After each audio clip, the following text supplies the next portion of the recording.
በስመ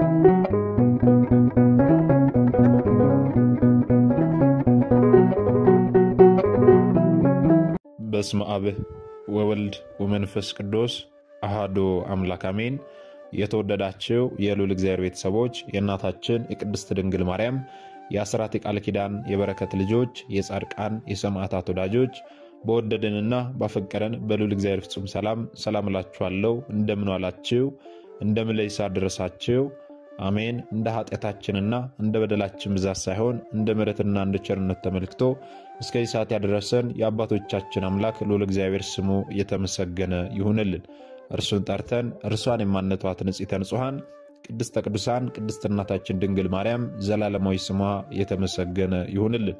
እንግዲህ እንደ እግዚአብሔር አምላካችን መልካምና በጎ ፍቃድ ዛሬ የምንማማረው በዚህ በሰሙነ ሕማማት ወቅት ላይ የሚጸለዩ ጸሎቶች አሉ፣ የማይጸለዩ ጸሎቶች አሉ። የማይጸለዩ ጸሎቶች አሉ ሲባል ለምንድነው የማይጸለዩት? እንደዚሁም ደግሞ የሚጸለዩ ጸሎቶች ስንል ደግሞ የትኞቹ ናቸው የሚለውን ዛሬ እንደ እግዚአብሔር አምላካችን መልካምና በጎ ፍቃድ አጠር አድርገን እንማማራለን። እንግዲህ የሚያስተምረን እግዚአብሔር ነው፣ የሚመክረን እግዚአብሔር ነው፣ የሚገስጸን እግዚአብሔር ነው። እርሱ በመካከላችን ተገኝቶ የጎደለውን አሟልቶ የተጣመመውን አቃንቶ በአፈ መላእክት አርሞ ያስተምረን ይመክረን ይገስጸን ዘንድ የእርሱ መልካምና በጎ ፍቃዱ ይሆንልን። የእናታችን የንጽሕተ ንጹሐን የቅድስተ ቅዱሳን የቅድስት እናታችን የድንግል ማርያም ልጇ ተረዳይነቷ በረከቷ ሁሉ በሁላችን ላይ ይደርብን። እንግዲህ ወደ ዛሬ ትምህርታችን ስንገባ ታዲያ ቀጥታ በዚህ በሰሙነ ሕማማት ላይ የሚጸለዩ ጸሎቶችና የማይጸለዩ ጸሎቶች የትኞቹ ናቸው የሚለውን ከመመልከታችን አስቀድሞ ስለ ሰሙነ ሕማማት በጥቂቱም ቢሆን ስለምን እንደምናስብ ማወቅ ያስፈልጋልና አጠር አድርገን እንመለከታለን። እንግዲህ ቅድስት ቤተክርስቲያናችን ከትንሣኤ በፊት ያለውን አንድ ሳምንት ሰሙነ ሕማማት ወይም ደግሞ የሕማማት ሳምንት በማለት ትዘክረዋለች፣ ታስበዋለች። ይህም ደግሞ ከመቼ እስከ መቼ ነው ስንል በዓለ ሆሳዕናን ባከበርን ከሰዓት ጀምሮ ሰሙነ ሕማማት ይጀምራል፣ እስከ ዓርብ ድረስ ይሆናል ማለት ነው። ከሰኞ እስከ ዓርብ 5 ቀን አለ።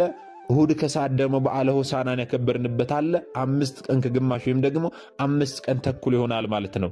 ይህም 5 ቀን ተኩል ደግሞ የዚያ የዓመተ ፍዳ የዓመተ ኩነኔ የ5500 ዘመን ምሳሌ ነው ማለት ነው። ስለዚህ ሕማማቱ የሚጀምረው በዓለ ሆሳዕናን ባከበርን ከሰዓት ጀምሮ ነው።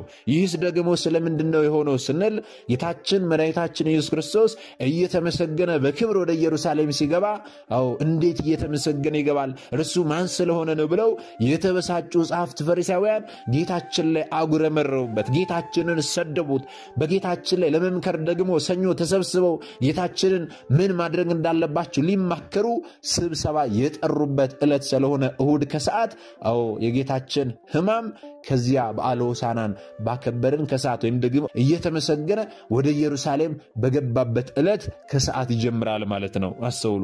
ታዲያ በዚህ በሰሙነ ሕማማት ደግሞ የምናስባቸው ነገሮች ምንድናቸው ስንል 3 ዋና ዋና ነገሮችን እናስባለን። የመጀመሪያው ነገር የምናስበው ምንድነው ስንል ጌታችን መድኃኒታችን ኢየሱስ ክርስቶስ የተቀበላቸውን ሕማምና ሞት የምናስብበት ሳምንት ነው። ለኛ የከፈለልን ዋጋ የምናስብበት ነው የመጀመሪያው። ሁለተኛው ደግሞ ምንድነው የምናስበው ስንል ይህ ሳምንት ከአዳም እስከ ጌታችን መድኃኒታችን ኢየሱስ ክርስቶስ ድረስ የነበሩ ነፍሳት በሲኦል የቆዩበት የዚያ የ5500 የመከራና የፍዳ የኩነኔ ዘመን መታሰቢያ ስለሆነ ዓመተ ፍዳ ዓመተ ኩነኔ የዚያ የጨለማውን ዘመን እናስብበታለን ማለት ነው። ሶስተኛው ደግሞ የምናስበው በዚህ ሳምንት ምንድነው ስንል የኛን ኃጢአትና በደል ያስብን ጌታ ሆይ ማረን ይቅር በለን ብለን እንማጸናለን። የራሳችንን ኃጢአት እናስባለን ማለት ነው። አስተውሉ። እነዚህም ዋና ዋና 3 ነገሮች ነው በዚህ በሰሙነ ሕማማት የምናስበው። እንደዚሁም ደግሞ ይህ ሳምንት ታዲያ ቅዱስ ሳምንት ተብሎ ይጠራል። ከሌሎቹ ሳምንታት ሁሉ የተለየ የከበረ ሳምንት ነውና ቅዱስ ሳምንት ይባላል። ምክንያቱም በዚህ ሳምንት በእያንዳንዱ ዕለት ስለ ፍጹም ፍቅር የተከፈለ የመስዋዕትነት ሥራ ስለተሰራበት፣ የሰው ልጆች ድህነት ስለተፈጸመበት፣ መድኃኔ ዓለም ስለኛ ቤዛ ሆኖ ለመስቀል ሞት ራሱን ታዛዥ አድርጎ የቀረበበት ነፍሱን የካሰበት ስለሆነ ይህ ሳምንት ቅዱስ ሳምንት ተብሎ ይጠራል። በተጨማሪም ደግሞ ይህ ሰሙነ ሕማማት የመጨረሻ ሳምንት ተብሎ ይጠራል።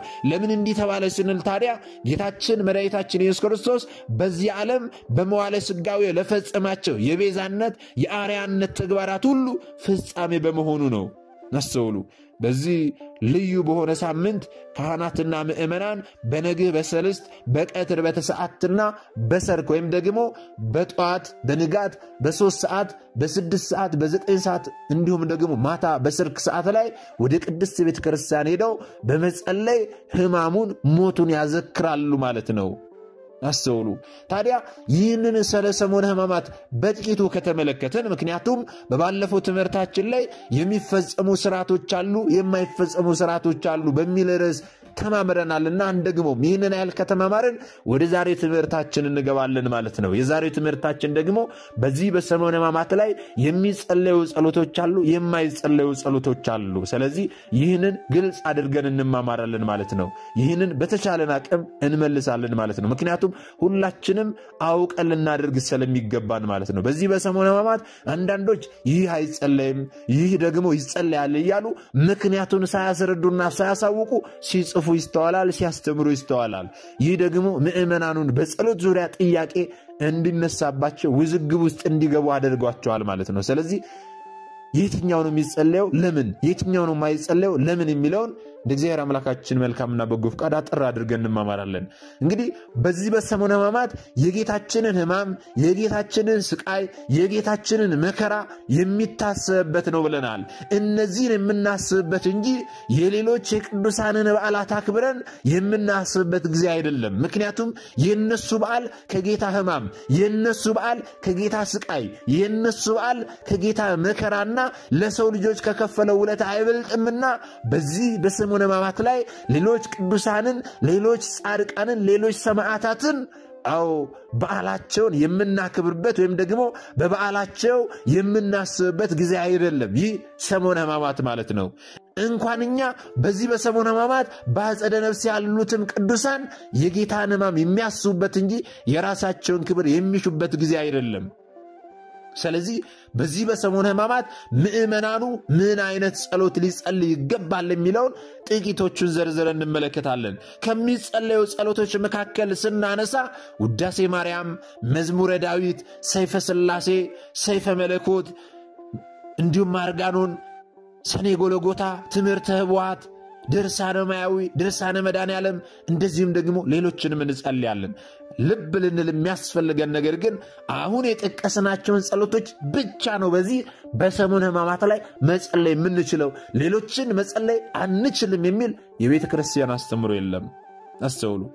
ሌሎችን እነዚህ አሁን የጠራናቸውን በዚህ በሰሙነ ሕማማት ብንጸልያቸው መልካም ነው። ምክንያቱም እነዚህ አሁን የጠራናቸው ነገረ መስቀሉን ወይም ደግሞ የጌታችንን መከራ የጌታችንን ስቃይ የሚያሳስቡ ስለሆኑ እነዚህን ጸሎቶች አብዝተን ብንጸልያቸው መልካም ነው። ሌሎችንም ግን በግላችን እንደፈልግን መጸለይ እንችላለን አንከለከልም።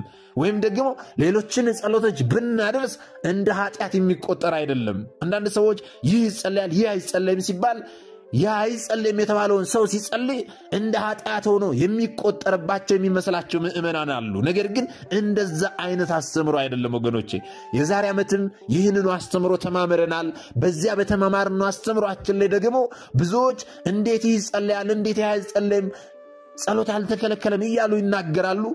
ጥያቄ ፈጥሮባቸዋል። ለዛ ነው አሁንም ደግመን ይህንን መማማር ያስፈልገው ማለት ነው። አሁን የጠራናቸውን ውዳሴ ማርያም፣ ዳዊት፣ ሰይፈ ሥላሴ፣ ሰይፈ መለኮት፣ አርጋኖን፣ ሰኔ ጎልጎታ፣ ትምህርተ ኅቡዓት፣ ድርሳነ ማያዊ፣ ድርሳነ መድኃኔዓለም እነዚህን ጸሎቶች ብንጸልያቸው የጌታን ሕማምና መከራ ያሳስቡናል። ነገር ግን ሌሎችን መጸለይ አትችሉም የሚል አስተምሮ የለም። አንዳንዶች ከየት እንዳገኙት ባናውቅም እንኳን ውዳሴ ማርያምና መዝሙረ ዳዊት ብቻ ነው በዚህ በሰሙነ ሕማማት የሚጸለየው ብለው ሲናገሩ ይስተዋላል። ነገር ግን እንዲህ አይነት አስተምሮ የለም። አሁን የዘረዘርናቸውን ሁሉ በዚህ በሰሙነ ሕማማት ላይ እንጸልያቸዋለን። ሌላው ግን ልናስተውል የሚገባው በዚህ በሰሙነ ሕማማት የማይጸለዩ ጸሎቶች ተብለው ሳይሆን የሰሙነ ሕማማት ሥርዓት በዚህ ሳምንት የማያካትታቸው ጸሎቶች አሉ። ይህ ማለት በግላችን ልንጸልያቸው የምንችላቸው ነገር ግን ደግሞ በማህበር ወይም ደግሞ በቅድስት ቤተክርስቲያን የማንጸልያቸው ወይም ደግሞ ሥርዓቱ የማያካትታቸው ጸሎቶች አሉ። ያስተውሉ። እዚህ ጋር ነው ልዩነት እየተፈጠረ ያለው ብዙ ሰዎች ላይ ማለት ነው። የሰሙነ ሕማማት የማያካትታቸው ጸሎቶች አሉ ለጊዜው ማለት ነው። የጌታን ሕማሙን፣ ስቃዩን፣ ግርፋቱን ከማሰብ አንጻር እንጂ ቢጸልዩ ቢነበቡ ኃጢአት ሆኖ አይደለም ማለት ነው። እነዚህ ደግሞ ምንድናቸው ስንል ለምሳሌ መልካ ማርያምና መልካ ኢየሱስ በዚህ በሰሙነ ሕማማት አይጸልዩም በማህበር ግን ደግሞ በግብረ ሕማማት ላይ አባ ጊዮርጊስ የደረሰው መልካ ሕማማቱ በዜማ ይጸልያል። አስተውሉ። በባለፈው ትምህርታችን ላይ መልካ መልኮች አይጸልዩም ብለን ስንማማር ይህ ይፈጸማል ይህ አይፈጸመው በሚለው ትምህርታችን ላይ መልካ መልክ አይጸልይም ስንል በግላችን ሳይሆን በማህበር አይጸልይም ማለታችን ነው። ግን አይጸልይም ስንል ደግሞ ለዚህ ለሰሙነ ሕማማቱ የሚስማማ መልክ ደግሞ ይጸልያል ማለት ነው። ለዚህ ማሳያው ደግሞ መልካ ኢየሱስና መልካ ማርያም አይጸልይም ብለን በግብረ ሕማማት ላይ ደግሞ አባ ጊዮርጊስ የደረሰው መልካ ሕማማቱ በዜማ ሲጸልይ እንመለከታለን ማለት ነው። ይህ የሚያሳየው ታዲያ የጌታን ሕማም በተመለከተ ለጌታ ሕማም የሚስማማ መልካ መጸለዩን ነው ማለት ነው። ያስተውሉ። ስለዚህ በዚህ በሰሙነ ሕማማት ላይ ለጌታ ሕማም ለጌታ ስቃይ የሚስማማ መልክዓ ይጸልያል ማለት ነው። ለምሳሌ ቅድም እንዳልነው መልካ ማርያምና መልካ ኢየሱስ አይጸልይም ብለናል። ለምንድነው መልካ ኢየሱስና መልካ ማርያም አይጸልይም ያልነው ስንል ለምሳሌ በመልካ ኢየሱስ ላይ ሰላም ለትንሣኤከ ሰላም ለዕርገትከ የሚሉ ሰላምታዎች ወይም ደግሞ ምስጋናዎች አሉ። ስለዚህ እስከ ዓርብ የጌታችንን ትንሣኤና ዕርገት ሳይሆን ሕማማቱን ስለምናስብ ነው መልካ ኢየሱስን የማንጸልየው ማለት ነው በማህበር። አስተውሉ እግዚአብሔር ቤተሰቦች። ሌላ ደግሞ ሊቃውንት አባቶቻችን ሲናገሩ እንዲህ ይላሉ። በዚህ በመልካ ኢየሱስ ላይ ስለ ጌታችን ዓይን ስለ ጌታችን ውበት ድንግባት እያነሳን ጌታችንን የምናመሰግንበት ነው። ያንን ደግሞ የማናደርገው ስለምንድነው ስንል በዚህ በትንቢተ ኢሳይያስ ምዕራፍ 53 ቁጥር 2 ላይ ስንመለከት እንዲህ ይላል፣ መልክና ውበት የለውም ባየነውም ጊዜ እንወደው ዘንድ ደምግባት የለውም ይላል። አስተውሉ። ስለዚህ አባቶቻችን ይህንን መልካ ኢየሱስን የማያደርሱት ወይም የማይጸለይበት ምክንያት ምን ደምግባት አለው? ስለኛ በደረሰበት መከራ ስለኛ በደረሰበት ግርፋት ደምግባቱ የለም። ስለዚህ ምን ደምግባት አለውና ስለ ደምግባቱ እናስባለን፣ ስለ ደምግባቱ እናመሰግናለን ሲሉ ለጊዜው የሰሙነ ሕማማት ሥርዓት እነዚህን ጸሎቶች አያካትትም ማለት ነው በማህበር። ነገር ግን በግሉ አንድ ሰው እኔ መጸለይ እፈልጋለሁ ብሎ መጸለይ ይችላል። ነገር ግን ያንን ጸሎት ስለጸለየ እንደ ኃጢአት አይቆጠርበትም። ይህንን ልናስተውል ያስፈልጋል። ሌላው ደግሞ በዚህ በሰሙነ ሕማማት የመላእክት ድርሳናትና የቅዱሳን ገድላት አይጸለይም ወይም አይነበብም። ይህም የሆነው ደግሞ ስለምንድነው ስንል ቅድም እንዳልነው ቢጸለይ ነውር ኖሮበት ሳይሆን በሰሙነ ሕማማት ቅዱሳን መላእክትንና ቅዱሳን አባቶችን ወይም ደግሞ ቅዱሳን እናቶችን በድርሳናቸው በገድላቸው በመልክዓቸው የምናስብበት ጊዜ ስላልሆነ ነው። ግርፋቱን ሕማማቱን የምናስብበት ጊዜ ስለሆነ ነው ማለት ነው። አስተውሉ እንጂ ይህንን ጸሎት የሚጸልየው ሰው ኃጢአተኛ ነው ማለት አይደለም። በግሉ አንድ ሰው ለምሳሌ ድርሳናትን ካደረሰ ያ ሰው ኃጢአተኛ ነው ማለት አይደለም። ነገር ግን በዚህ በሰሙነ ሕማማት ላይ እነዚህን አንጸልያቸውም። ለምን ካልን ደግሞ አሁን እንዳለው ቅዱሳን ጻድቃን ሰማዕታትን በገድላቸው በድርሳናቸው የምናስብበት ወቅት ስላልሆነ አልፎ ተርፎ እንደውም የግዝት በዓላት እንኳን በዚህ በሰሙነ ሕማማት ላይ ቢውሉ አይከበሩም፣ ይሻራሉ። አስተውሉ። ለምሳሌ በ12 የቅዱስ ሚካኤል ወር በገባ በ21 የእመቤታችን ወር በገባ በ29 የቅዱስ ባለወልድ ወር በገባ እንዲሁም ደግሞ ቅዳሜና እሑድ 5 የግዝት በዓላት ናቸው። እነዚህ የግዝት በዓላት በዚህ በሰሙነ ሕማማት ላይ ቢውሉ ግዝት ናቸው ተብሎ አይከበሩም ወይም ደግሞ አይታሰቡም። ከጌታችን ሕማምና መከራ ስቃይ ግርፋት የሚበልጥ ነገር ስለሌለ ማለት እነርሱ እንኳን ይሻራሉ። ስለዚህ የቅዱሳንን የመላእክትን የጻድቃንን የሰማዕታትን ገድላትና ድርሳናት በዚህ በሰሙነ ሕማማት ላይ አንጸልይም ማለት ነው። አስተውሉ። ነገር ግን በግብረ ሕማማት ላይ ደግሞ ድርሳነ ቅዱስ ዮሐንስ አፈወርቅና ድርሳነ ስምዖን ዘአምድ ይነበባል ማለት ነው። ይህም ቅድም እንዳልነው ለሕማማቱ ለሰሙነ ሕማማቱ የሚስማማ ሲሆን መጸለዩን እንድታስተውሉ ይገባል ማለት ነው። በደፈናው ድርሳናትና ገድላት አይጸለዩም ብሎ ድምድም ያለ ሳይሆን ለሕማማቱ የሚስማማ ሲሆን ይጸለያል ማለት ነው። ለጌታ ሕማም የሚስማማ መልክዓ ይጸለያል፣ ለጌታ ሕማም የሚስማማ ድርሳን ሲሆን ይጸለያል ማለት ነው። ከዚህም መካከል ደግሞ ድርሳነ ቅዱስ ዮሐንስ አፈወርቅና ድርሳነ ስምዖን ዘአምድ ይነበባሉ ማለት ነው። ስለዚህ እንደሚታወቀው በሰሙነ ሕማማት ላይ የግዝት በዓላት ወይም ታላላቅ በዓላት ቢውሉ እንኳን ቅድም እንዳልነው ይሻራሉ፣ እነሱ እንኳን አይታሰቡ። ዋና ዓላማው በሰሙነ ሕማማት በቤተ ክርስቲያናችን ብዙ መጻሕፍት ስለሚነበቡ ከጸሎታችን ባሻገር የሚነበቡትን መጻሕፍት በነፍሳችን እያዳመጥን የጌታን ሕማም እንድናስብ ነው። ይህ ነው ዋና ዓላማው። ስለዚህ መልካ ማርያምና መልካ ኢየሱስ አይጸለዩም፣ ከማይጸለዩ ጸሎቶች መካከል ናቸው በዚህ በሰሙነ ሕማማት ስንል እነዚህ መልካ ኢየሱስና መልካ ማርያም የግል ጸሎት ብቻ ሳይሆኑ የመሐሌት ምስጋናዎችም ጭምር ናቸው። በዚህ በሰሙነ ሕማማት ደግሞ የመሐሌት ምስጋናዎች የሉም፣ አይደረሱም ማለት ነው። ስለዚህ ይህንን ልናውቅ ያስፈልጋል። በዚህ በሰሙነ ሕማማት መሐሌት የለም፣ ቅዳሴም ደግሞ ከጸሎተ ሐሙስ በስተቀር የለም። ስለዚህ እነዚህ ጸሎቶች ለጊዜው አረፍ ይላሉ ማለት ነው በማህበር አስተውሉ። ግን ደግሞ አርጋኖን፣ ሰይፈ ሥላሴ፣ ሰይፈ መለኮት፣ ሰኔ ጎልጎታ፣ ውዳሴ አምላክን በግል መጸለይ የሚከለክል ስርዓት የለም። በዚህ በሰሙነ ሕማማት ደጋግመን አብዝተን ልንጸልያቸው የሚገቡ ጸሎቶች ናቸው እነዚህ ጸሎቶች። ሌሎቹ መጸለይ የለባቸውም ሳይሆን ለሕማማቱ የሚስማሙ ስለሆኑ እነዚህን አዘውትረን ልንጸልይ ያስፈልጋል። የጌታን ሕማምና ስቃይ እያሰብን መጸለይ ስለሚገባ ማለት ነው። ዋና ዓላማው ይህ ስለሆነ ከጸሎታችንን ባሻገር የሚነበቡትን መጻሕፍት በነፍሳችን ልናዳምጥ ስለሚገባ ልናስተውል የሚገባው ግን ያ የተረገመ መናጢ በየሰው እያደረ አጉል የቤተ ክርስቲያን የሥርዓት ጠበቃ እየመሰለ ሰሙነ ሕማማትን እየታከከ ከጸሎት ሕይወት እንዳያዘናጋ ልንጠነቀቅ ያስፈልጋል። ምክንያቱም አንዳንድ ሰዎች ይህ ያጸለም ይህ ይጸለያል የሚል ትምህርት ብቻ በጥቂቱ ለምን እንደማይጸለይ ለምን እንደሚጸለይ ብቻ ለይተው ሳያውቁ ይሄ ላይ ጸለይ ይችላል ይሄ ላይ ጸለይ ይችላል እያሉ ከጸሎት ሕይወት ብዙዎች እየራቁ ነው ያሉትና ይህ ሊያርቀን አይገባም ወገኖቼ።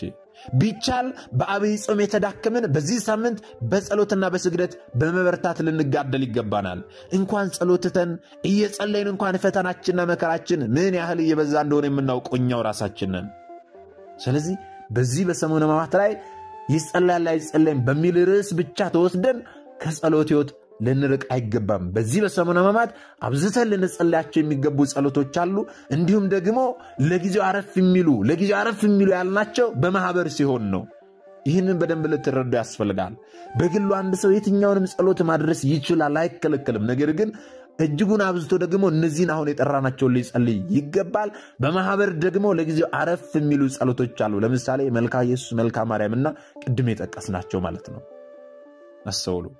በተረፈ ግን ድርሳነ ማያዊ የተባለውን ስለ ጌታችን ሕማምና ስቃይ መከራ በአስገራሚ ሁኔታ የሚነግረን መጽሐፍ ገዝተን ልንጸልይበት ያስፈልጋል በዚህ በሰሙነ ሕማማት። ምክንያቱም ድርሳነ ማያዊን በሰሙነ ሕማማት ብቻ ሳይሆን የጌታን መከራና ውለታ እያሰበ ዓርብ ቀን የሚጸልየው ሰው ምን እንደሚያገኝ ቃል ኪዳን ስለተጻፈለት ማለት ነው። እንዲህ ዓርብ የሚጸልየው ሰው በነፍሱም በስጋውም ይከብራል። በመንግሥተ ሰማያትም ዕድል ፈንታው ጽዋ ተርታው ጌታችንን ከገነዙት ከኒቆዲሞስና ከዮሴፍ ጋር ይሆናል። ይህ ደግሞ ቃል ኪዳኑ ነው። እንዲሁም ደግሞ በሰባቱ ጊዜያት ደግሞ የሚጸልየው ሰው ቢኖር በነፍሱም በስጋውም ፈጽሞ ይከብራል። በመንግሥተ ሰማያትም ዕድል ፈንታው ጽዋ ተርታው እስከ 7 ዘመን ድረስ እስከ 7 ዘመን ድረስ በየቀኑ የጌታውን መከራ እያሰበ ካለቀሰ ከጌታ ባለሟል ከቅዱስ ዮሐንስ ጋር ይሆናል ይላል። አስተውሉ።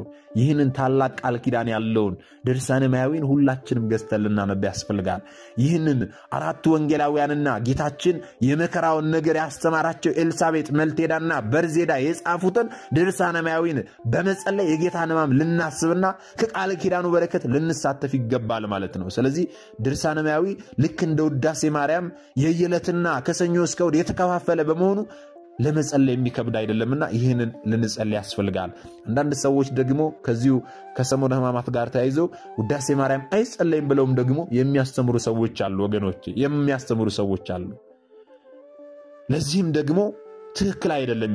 በዚህ በሰሙነ ሕማማት እመቤታችን በልጇ የተነሳ ብዙ መከራ ደርሶባታልና ጌታም ደግሞ በእርሷ ሥጋ ተሰቅሏልና እኛ በውዳሴ ማርያም በአርጋኖን በሰኔ ጎልጎታ ልናስባት ልናመሰግናት ይገባል።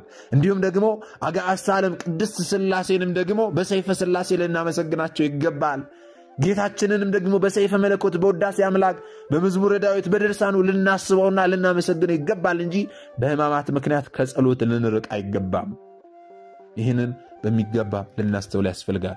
ስለዚህ በዚህ በሰሙነ ሕማማት የትኛው ጸሎት ነው የሚጸለየው የትኛው ነው የማይጸለየው የሚለውን በደንብ ለይታችሁ ልታውቁ ያስፈልጋል። የማይጸለየው ሲባልም ሙሉ ለሙሉ ድፍን ተደርጎ ከጸለያ ሰው ኃጢአት ይሆንበታል ተብሎ የተደነገገ አለመኖሩን ልታውቁ ያስፈልጋል። ለጊዜው ደግሞ አረፍ የሚሉ ጸሎቶች እንዳሉ እነዛም ደግሞ አረፍ የሚሉበት ምክንያት ደግሞ ምን እንደሆነ አውቃችሁ ልታደርጉ ይገባልና ነው ዛሬ ይህንን ይዘን የመጣ ነው ማለት ነው። ምናልባት በዚህ ጉዳይ ላይ አሁንም ያልገባችሁ ነገር ካለ በኮሜንት ስር ጻፉልንና በቀጣይ ትምህርታችን ላይ ስንማማር አብራርተን እንጨምርና እንማማራለን ማለት ነው። ይህንንም ጥያቄ በባለፈው በተማማርነው ትምህርታችን ላይ ግር ያላቸው ሰዎች ስላሉ በዚህ ጉዳይ ስለጠየቁ ነው ዛሬ ይህንን አስተምሮ የተማማር ነው። በቀጣይም ደግሞ ምንማማረው አስተምሮ ላይ እንድንጨምር ጥያቄ ከሆነባችሁ ግልጽ ያኑልናችሁ ነገር ካለ ኮሜንት ስር ጻፉልን። በዛ ርዕስ ጉዳይ እንማማራለን ማለት ነው። ስለዚህ የተማርነውን ደግሞ ላልተማሩት ወንድሞቻችን ልናስተምር ያስፈልጋል። ምክንያቱም እኛ የተማርነውን አስተምረን ቢሆን እኛ ያወቅነውን አሳውቀን ቢሆን ኖሮ ማንም አብቶልና ስመ ክርስትና ሰጣ ማተብ አንገቱ ላይ ካሰረችበት ከቅድስት ቤተክርስቲያን ወጥቶ ወደ ሌሎች ሃይማኖት ተቋማት ባልሄደ ባልገባ ነበር።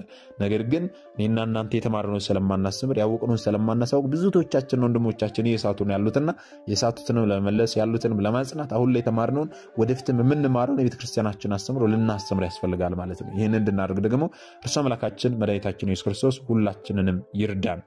አሁን የተማርናትን እያንዳንዲቷን ነገር በዚህ ርዕስ ጉዳይ ብዙ ሰዎች ግራ የተጋቡበት ስለሆነ ሁሉም አውቀው ስርዓቱን ሁሉ ያከናውኑ ዘንድ ጥርት ያለ የቤተክርስቲያናችን አስተምሮ ያውቁ ዘንድ ሁላችሁም የተማራችሁትን አስተምሩ። ይህ ከአደራም ጭምር ነው። ራሳችሁ ሰምታችሁ ብቻ ቁጭ ማለት ሳይሆን ለሌሎችም ማሰሙ ከቻላችሁ ራሳችሁን ማስተምሩ። ይህን እንድናደርግ ደግሞ እርሱ አምላካችን ይርዳን። ምክንያቱም ብዙ ሰዎች የስም ክርስቲያን ሰው ለሆኑ ሰው ቅዳሴ ሲያስቀድስ አይተው ያስቀድሳሉ። ሰው ነጠላ ስላደረገ አይተው ያደርጋሉ። ግን ለምን ነጠላ እንደሚያደርጉ ለምን ቅዳሴ እንደሚያስቀድሱ ሌሎችንም ስርዓቶች ለምን እንደሚያከናውኑ አያውቁምና ነው። ስለዚህ አውቀው በእውቀት ይመላለሱ ዘንድ ያወቃችሁትን ልታሳውቁ ያስፈልጋል። ጥቂቷን እችን ያወቃችኋትን ነገር ልታሳውቁ ያስፈልጋል ማለት ነው። ምናልባት ደግሞ ዛሬ ገና ወደዚህ መንፈሳዊ ቻናል የመጣችሁ ሰዎች ካላችሁ ከዚህ በፊት የተማማርነውም ከዚህ በኋላ የምንማማረውም መንፈሳዊ አስተምሮች ወደ እናንተ እንዲደርሱ ከፈለጋችሁ ሰብስክራይብ አድርጋችሁ የደወል ምልክቱን መጫን ይኖርባችኋል። ምክንያቱም ይህ ቴክኖሎጂ ያመጣው ስርዓት ነው ያልኩት አይደለም። ይህንን ካደረጋችሁ ለተለት ከዚህ የሚለቀቁ አስተምሮች ወደ እናንተ ይደርሳሉ።